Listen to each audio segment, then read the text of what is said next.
नमस्कार, मेरा नाम डॉक्टर अंकित गुप्ता है एंड मैं मेदांता हॉस्पिटल मेडिसिटी गुड़गांव में नवजात शिशु चिकित्सक एवं इंटेंसिविस्ट हूं। आज मैं नवजात शिशु में होने वाले पीलिया के बारे में कुछ बात करूंगा। आमतौर पे नवजात शिशु में पीलिया एक हार्मलेस कंडीशन रहती है जो कि ज़्यादातर बच्चे में अपने आप ठीक हो जाती है। तो इसलिए पेरेंट्स से हम अर्ज करते हैं कि उन्हें बहुत घबराने का या पैनिक करने का ज़रूरत नहीं है। लेकिन हाँ, पीलिया का रेगुलर जांच होना बहुत ज़रूरी है, क्योंकि अगर पीलिया एक लेवल से ऊपर जाता है तो वो हमारे मस्तिष्क पे असर छोड़ सकता है। तो इसलिए हालांकि ज़्यादातर केसेस में पीलिया एक हानि रहित बीमारी है, लेकिन इसका रेगुलर जाँच होना ज़रूरी है। जनरली जो बच्चे के शरीर में पीलिया होता है, जो बच्चा पूरे समय पे पैदा होता है, जो पीलिया 2 से 3 हफ्ते में शरीर से पूरी तरह निकल जाता है।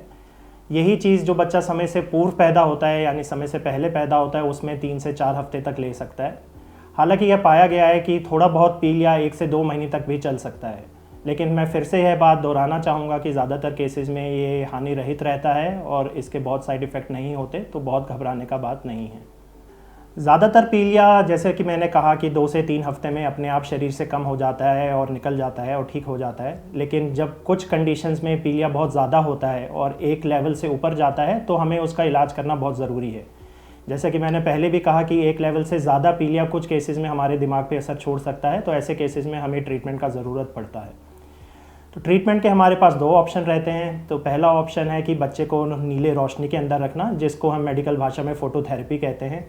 आजकल हमारे पास फ़ोटोथेरेपी के बहुत अच्छे सुविधा उपलब्ध हैं, जैसे कि LED लाइट्स, बिली ब्लैंकेट्स करके हमारे पास एक उपकरण है जिससे हम बच्चे के नीचे एक ब्लैंकेट की तरह रख देते हैं और पीलिया में कमी आ जाती है। ज़्यादातर पीलिया रोशनी में नीचे रखने से 24 से 48 घंटे के अंदर अंदर कम हो जाता है।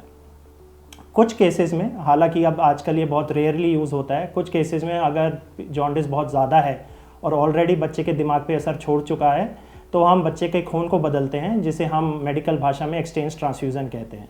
लेकिन आजकल के युग में इसका उपयोग बहुत कम होता है और केवल फ़ोटोथेरेपी के इस्तेमाल से ज़्यादातर पीलिया को हम ठीक कर पाते हैं। जॉन्डिस को पूरी तरह रोक पाना मुश्किल है, क्योंकि एक ये सामान्य प्रक्रिया है हमारे शरीर के अंदर की, जिसमें हमारे जो रेड ब्लड सेल्स हैं जब वो टूटते हैं तो एक पदार्थ बनाते हैं जिसको हम बिलिरुबिन कहते हैं, और वो पीलिया के रूप में हमारे शरीर में दिखता है। लेकिन हाँ, कुछ ऐसी चीज़ें हैं जिसका ध्यान रख के हम पीलिया को सीवियर होने से रोक सकते हैं और उस लेवल तक जाने से रोक सकते हैं जहाँ हमें ट्रीटमेंट का ज़रूरत ना पड़े।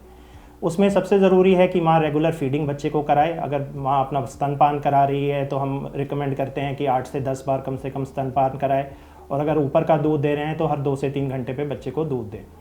दूसरा, हम रिक्वेस्ट करते हैं हर पेरेंट्स से कि मदर का ब्लड ग्रुप के बारे में वो जानकारी रखें। अगर हमें मदर के ब्लड ग्रुप के बारे में पता होता है तो हम अकॉर्डिंगली कब पीलिया की जांच कितनी जल्दी और कितने फ्रीक्वेंटली करनी है उस पर ध्यान देके पीलिया को जल्दी पकड़ सकते हैं। कुछ डॉक्टर्स शुरू में बच्चे के होने के बाद कुछ एंजाइम्स और ब्लड टेस्ट के लिए बोलते हैं, तो मैं बोलूँगा वो बहुत ज़रूरी हैं, और अगर उनमें से कुछ पॉजिटिव रिजल्ट आते हैं तो वो फिर से नवजात शिशु में पीलिया को प्रीडिस्पोज करते हैं। जितना जल्दी हमें उनके बारे में पता चल सके वो हमें पीलिया के रोकथाम में मदद करते हैं। नवजात शिशु में पीलिया का एक प्रमुख कारण इन्फेक्शन भी होता है, तो अगर बच्चा अस्पताल में भर्ती है तो हम कोशिश करें कि जो भी हम प्रोसीजर करें वो साफ़ सुथरे तरीके से करें। अगर हम घर में बच्चे को दूध पिला रहे हैं या ऊपर से दूध पिला रहे हैं तो वो साफ़ सुथरे तरीके से पिलाएं, जिससे हम पीलिया की रोकथाम कर सकें। और इन सब के ऊपर मैं एक चीज़ जो बहुत ज़ोर दे के बोलना चाहूँगा, वो कहना चाहूँगा कि डॉक्टर्स जनरली बच्चों को 1 से 2 दिन के बाद डिस्चार्ज होने के बाद अपनी OPD में बुलाते हैं पीलिया की जाँच के लिए। तो वो बहुत ज़रूरी है, क्योंकि जो पीलिया है वो शुरू के 3 से 5 दिन में ज़्यादा बढ़ता है। तो अगर हम उस स्टेज पे पीलिया को ढंग से मॉनिटर करके उस पर जल्दी एक्ट कर सकें तो उसको हम सीवियर फॉर्म में पहुंचने से रोक सकते हैं। तो जब भी डॉक्टर आपको फॉलोअप पे बुलाएं तो फॉलोअप पे ज़रूर जाएं और पीलिया की जांच कराएं। यह थोड़ा कंट्रोवर्शियल टॉपिक है, लेकिन हाँ, यह स्टडीज़ में पाया गया है कि सनलाइट से ज़रूर पीलिया में कमी आती है और बच्चों को पीलिया की जो ड्यूरेशन है उसमें भी कमी आती है। लेकिन यह बात जानना बहुत ज़रूरी है कि डायरेक्ट सनलाइट हालांकि पीलिया को कम कर सकता है, लेकिन डायरेक्ट सनलाइट के कुछ हानि भी हैं, क्योंकि उसमें हानिकारक इंफ्रारेड रेज होती हैं जो बच्चे को स्किन कैंसर, स्किन बर्न्स करा सकते हैं। तो जो हम बच्चे को सनलाइट दें वो हमेशा फ़िल्टर्ड सनलाइट होनी चाहिए। अब किस प्रकार के फ़िल्टर्ड सनलाइट होनी चाहिए जो इंफ्रारेड रेज को और हार्मफुल रेज को हटा सके, वो अभी भी शोध का विषय है। तो हम पेरेंट्स को जनरली एडवाइस करते हैं कि हाँ, हालांकि पीलिया सनलाइट से पीलिया में कमी आती है, लेकिन डायरेक्ट सनलाइट में बच्चे को ना रखें। अगर सनलाइट देना भी है तो वो इनडायरेक्ट सनलाइट होना चाहिए। मदर को हम एडवाइस करते हैं कि उनको एक संपूर्ण पौष्टिक आहार लेना चाहिए, जो एक किसी भी जच्चा और बच्चा के लिए ज़रूरी होता है। उसमें appropriate proteins, vitamins, carbohydrate, fats, जो एक संपूर्ण डाइट होता है जो कि एक जच्चा और बच्चा के लिए ज़रूरी है, वो हम मदर को रिकमेंड करते हैं। स्पेसिफिकली पीलिया के लिए कोई ऐसा पर्टिकुलर फूड आइटम या ऐसा पदार्थ नहीं है जो कि मदर के लिए रेस्ट्रिक्टेड हो या जिससे बच्चे में पीलिया बढ़ सकता है। तो हम एक जनरल एडवाइस देते हैं कि एक माँ को संपूर्ण पौष्टिक आहार लेना चाहिए। एक्सपेक्टिंग मदर्स के लिए मैं कहना चाहूँगा कि पीलिया को लेके बहुत घबराए ना, कि पीलिया एक जनरली हानि रहित बीमारी है और वो अपने आप ठीक हो जाती है।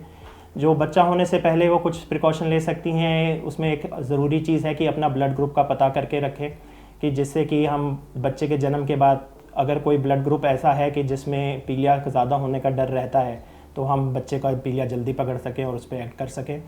अगर घर में किसी भी पहले बच्चे को या उससे प्रीवियस बच्चे को पीलिया हुआ है तो डॉक्टर को ज़रूर बताएं, क्योंकि कुछ कंडीशन ऐसी होती हैं जो फैमिलीज़ में रन करती हैं और पीलिया को बढ़ाती हैं। बट फिर भी ओवरऑल पीलिया एक बहुत हार्मलेस कंडीशन है और जनरली बच्चों में अपने आप ठीक हो जाती है, तो बहुत पैनिक करने का ज़रूरत नहीं है। हाँ, लेकिन अपना डाइट पे ध्यान दें, संपूर्ण पौष्टिक आहार लें, अपना ब्लड ग्रुप बता के रखें, और अगर परिवार में किसी को पहले ऐसे दिक्कत हुआ है पीलिया का तो डॉक्टर को अवश्य बताएं।